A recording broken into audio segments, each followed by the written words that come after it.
students, welcome to this lecture.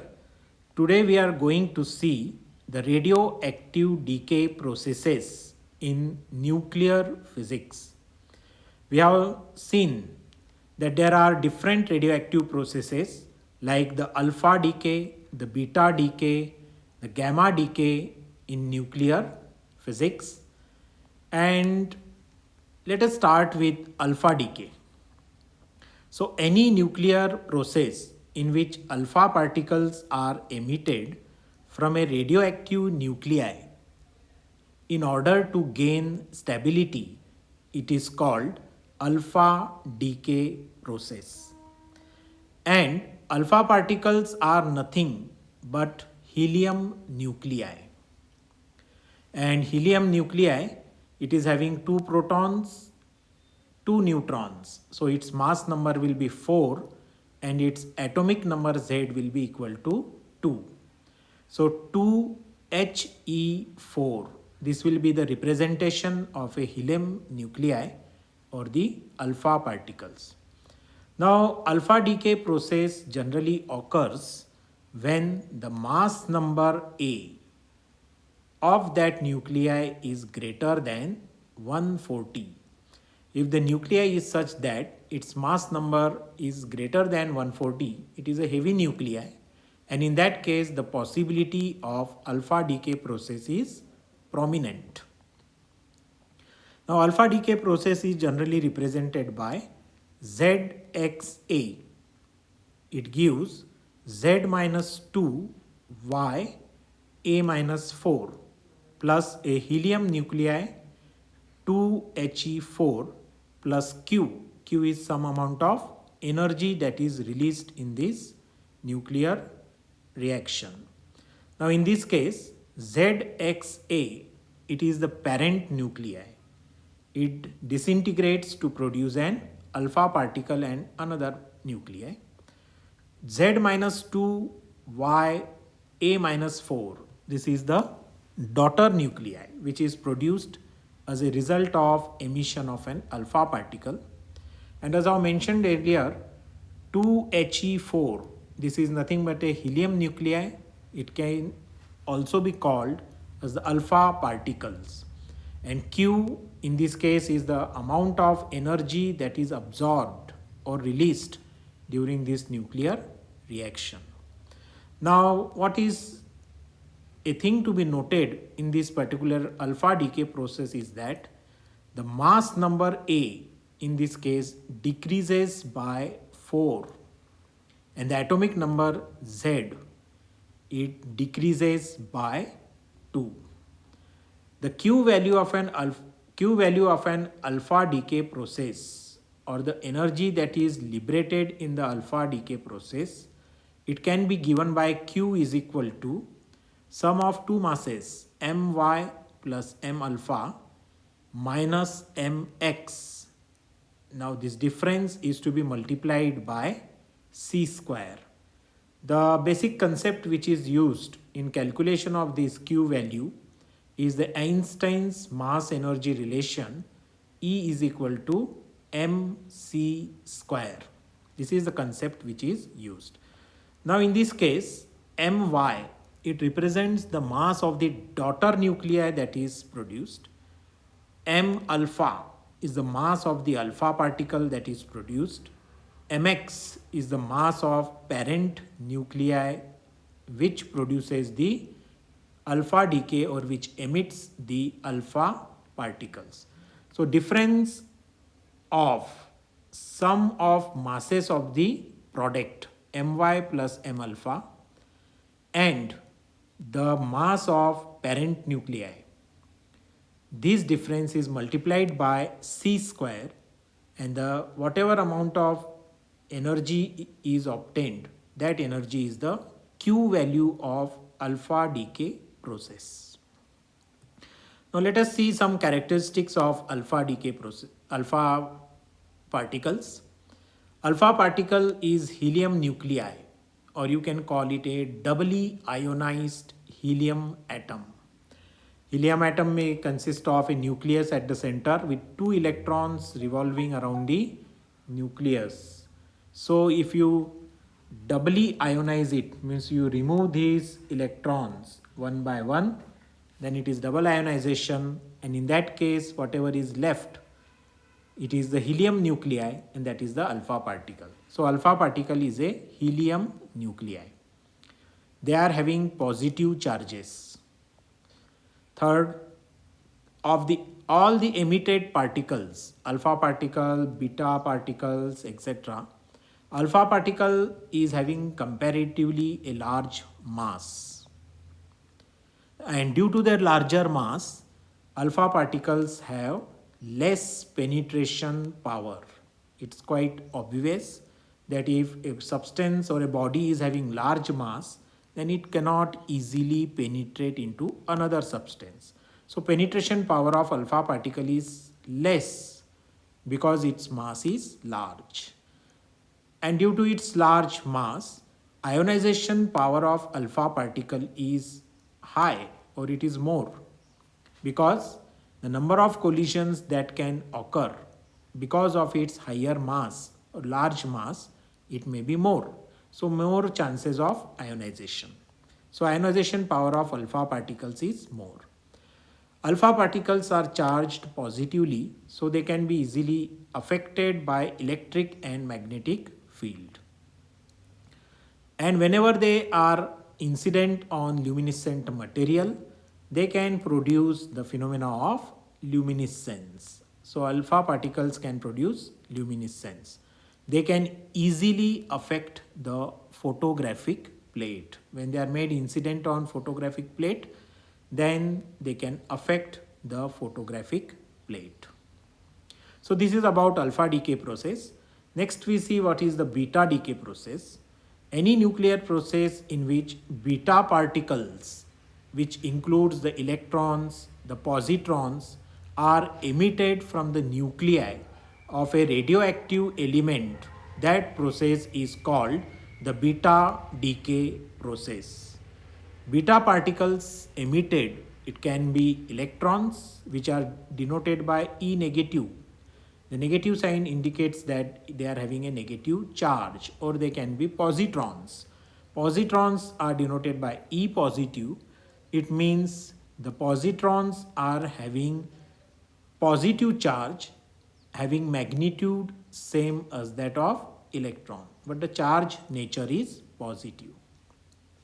Now in general, the beta decay process is represented by ZXA, where Z is the atomic number, A is the mass number, and X is the element that produces beta decay.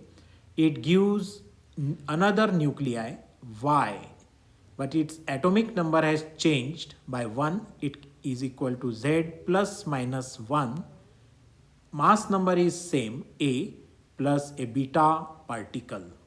So ZXA giving Y, Z plus minus 1, A, plus a beta particle represents a beta decay process. Here ZXA is the parent nuclei, Z plus minus 1, YA, it is the product or the daughter nuclei which is produced in this process, and beta particle is also produced. In beta decay process, observe this equation, the mass number A remains the same, while the atomic number Z increases or decreases by 1. In short, it changes by 1. So remember that in case of beta decay process, mass number remains same, but the atomic number increases or decreases by 1. There are 3 different types of beta decay process. First one is beta negative decay process. In this case, generally the electrons are emitted. So in beta negative decay process, an electron is represented by minus 1 E0. Here Z is equal to minus 1 for an electron, and mass number A is equal to 0. Such a particle, minus 1 E0, having a negative charge is emitted. Now beta negative decay takes place in those radioactive nuclei which are unstable and the number of neutrons present are large as compared to the number of protons. So if number of neutrons present are large as compared to that of protons, then in order to attain the stability, one of the neutrons get converted into one negative electron and one positive proton. The basic beta negative decay process can then be given as one neutron. Neutron is represented with neutral charge, means Z is equal to 0 and 1. Mass number is 1. It gets converted into one electron which is having negative charge, minus 1 E0 plus 1 proton, 1 P1. If you add the Z atomic number for electron and proton, you get a 0, means electrically our equation is satisfied. If you add the mass number on right hand side, then you get equal to 1, which is same as that on the left hand side. So the electrical charge is conserved in this case, and in a beta decay process, one neutron gets converted into a negatively charged electron, which is given by minus 1 E0, and one positively charged proton, 1 P1. Now an example of beta negative decay is tritium 1H3 getting converted into an helium 2He3 plus 1 electron. Thus, tritium gets converted into helium by emission of electron. In beta negative decay process, the mass number remains same, but the atomic number Z increases by plus 1. So beta negative decay processes are characterized by increase in the atomic number by plus 1 and the mass number remains same. This is an example of beta negative decay process.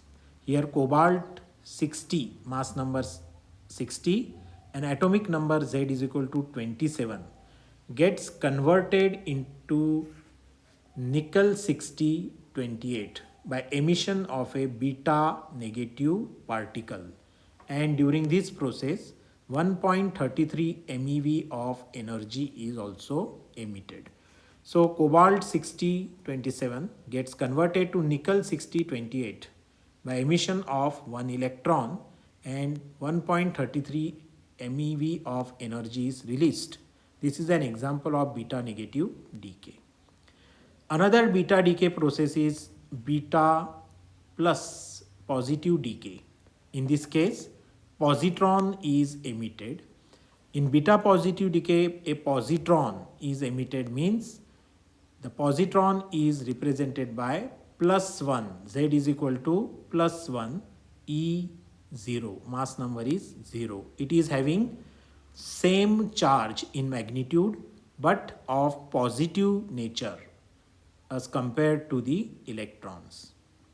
Now beta decay process, beta plus decay process takes place in those radioactive nuclei which are unstable and the number of protons present are large as compared to the number of neutrons.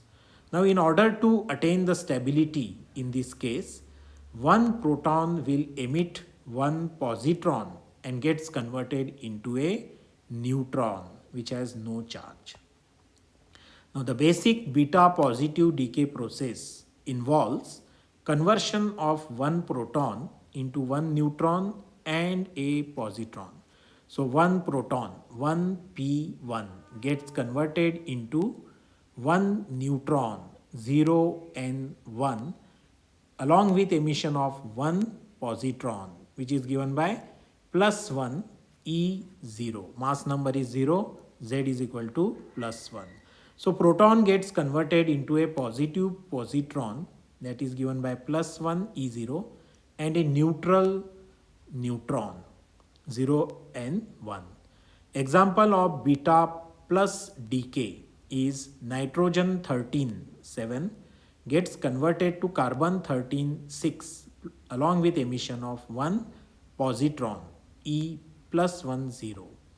Now, in beta positive decay processes, generally the mass number remains constant while the atomic number Z decreases by 1.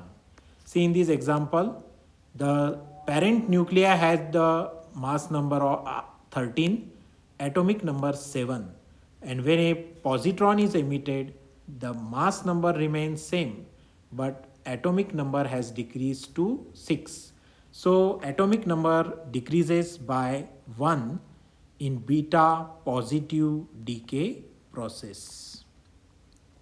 So another type of beta decay process is electron capture process, which is also called K capture. K capture takes place when the nucleus is heavy and has large number of protons as compared to the neutrons. Now, large number of protons as compared to neutrons itself makes the nucleus unstable. Due to large number of protons, a surface barrier potential is created on the outer surface of the nucleus. Surface barrier potential, as the name indicates, it is a barrier potential. It does not allow the particles inside the nucleus to easily escape from it. Therefore, it is called a barrier potential, and since the barrier potential is on the surface, it is called surface barrier potential. And why does the surface barrier potential exist? Because the number of nuclei, number of protons in the nuclei is very large. Because of this large number of protons in the heavy nuclei, a surface barrier potential is created on the surface of the nuclei. And this surface barrier potential prevents emission of protons from the nucleus. So the nucleus is unstable. Now, how does it try to gain the stability? Therefore, in order to gain the stability, the only alternative left for that nucleus is to capture an electron from the K orbit, which is the nearest to that particular nucleus. We know that nucleus lies at the center and electrons are revolving around the nucleus in particular orbits. The K orbit is the closest orbit to the nucleus, and we have seen that the nucleus is unstable because it has got large number of protons. It wants to gain stability, and the only method or the alternative which is left for the nucleus is to capture one of the electrons from the K orbit and combine it with the proton and reduce the proton. So, hence the nucleus attracts the electron from the K orbit, and the K electron will now enter into the nucleus. There it combines with the proton and it gets converted into a neutron.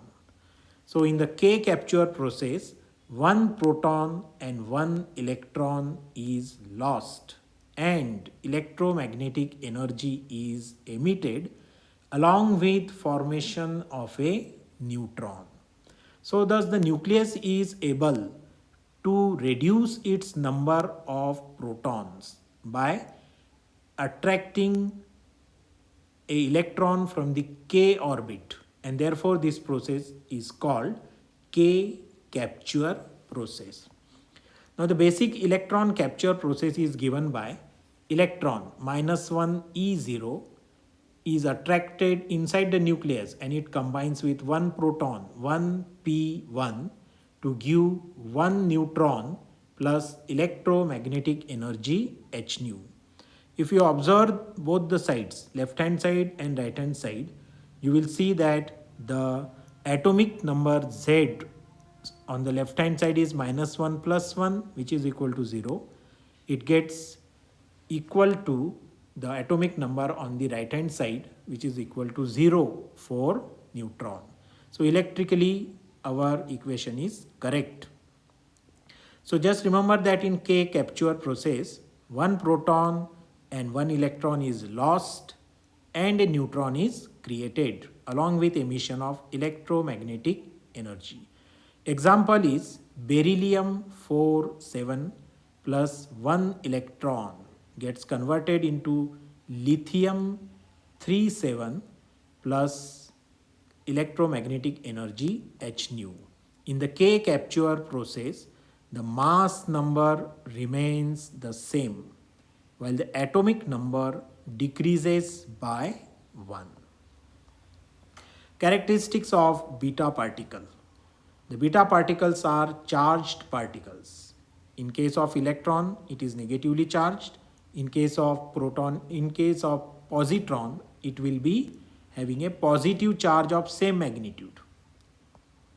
They are affected by electric and magnetic field because they are charged particles. They have small masses. We know that the mass of electron is very small, 9.1 10 raised to the power minus 31 kg, which is a very small mass. Now due to their smaller masses, the beta particles can easily penetrate into another substance or matter. Therefore, their penetration power is very high.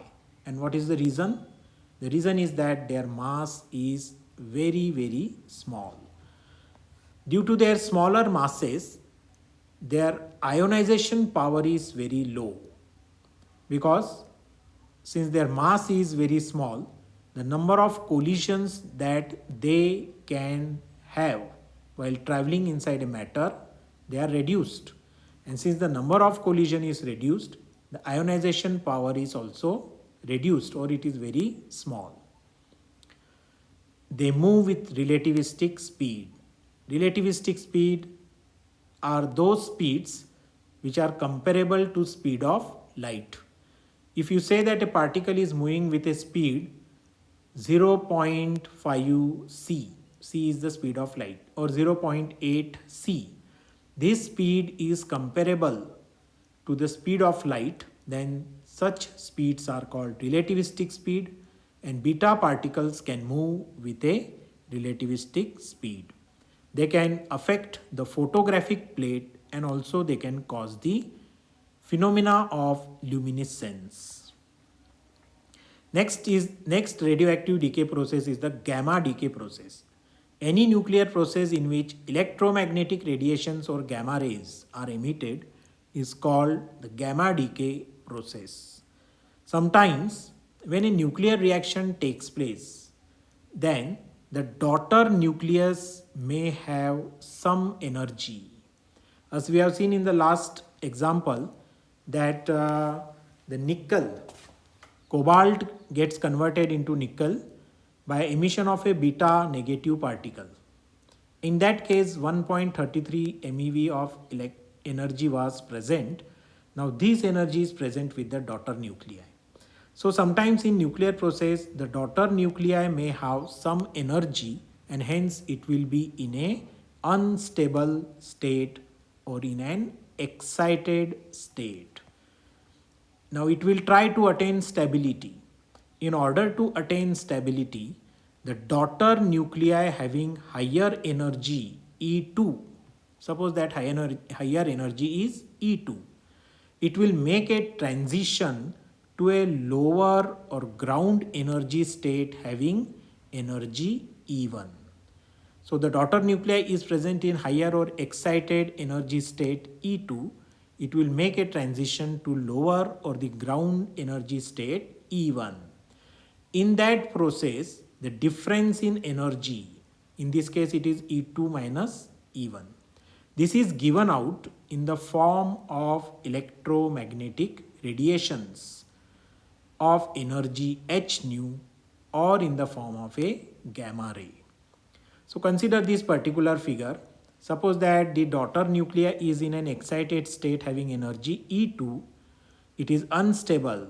So it will try to gain stability by reducing its energy. So it makes a transition from excited state E2 to the ground state E1. And in that process, whatever is the difference in energy, E2 minus E1, it is given out in the form of electromagnetic radiations, H nu, or in the form of a gamma ray. So, example of this gamma decay process is cobalt 6027. It gets converted into nickel 6028 plus. An electron is emitted, that is a beta negative decay process, and in this process 1.33 MeV of energy is released. Now here observe that I have marked the nickel 6028 nuclei by a star or a asterisk. This asterisk or star indicates that nickel 60 is in an excited state. So now what will happen?